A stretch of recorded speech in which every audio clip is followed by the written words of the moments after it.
My name's David Overly, and I'm very excited to be teaching peace studies in Oslo, the home of the Nobel Peace Prize. We're going to be studying about meanings of peace, meanings of war, the reasons for war from the individual level, the group level, the state level. We're going to be studying peace movements and conflict resolution and human rights and ecological well-being and the hope for a more peaceful future.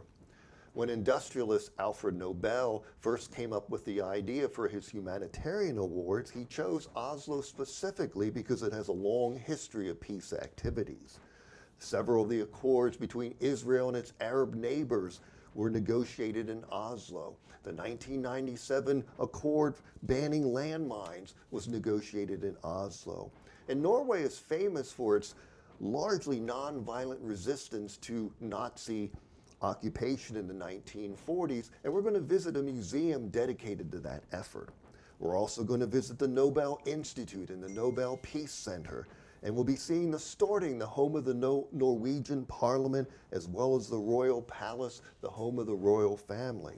At the Royal Palace, we're going to see the changing of the guard, and then we're going to walk across the street to Henrik Ibsen's house. Ibsen wrote A Doll's House, an early modern masterpiece about the complicated relationships between men and women.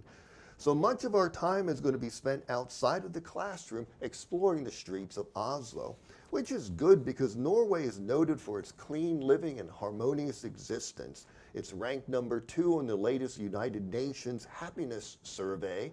The U.S. is ranked only 18th. Also, Norway is very safe.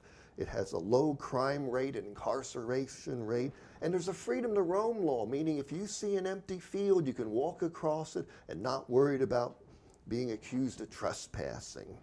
Most Norwegians speak English.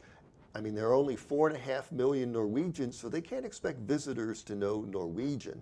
On top, Norwegian young people are very interested in American and British popular culture, so they learn English. Also, Norway is the home of the Vikings, so we're going to be studying all about this seafaring past. Now, Oslo is very visitor friendly. It's compact, it's great for pedestrians, there are trams and buses, and with various passes we can hop on those buses and go to various museums, which not worrying about individual fees.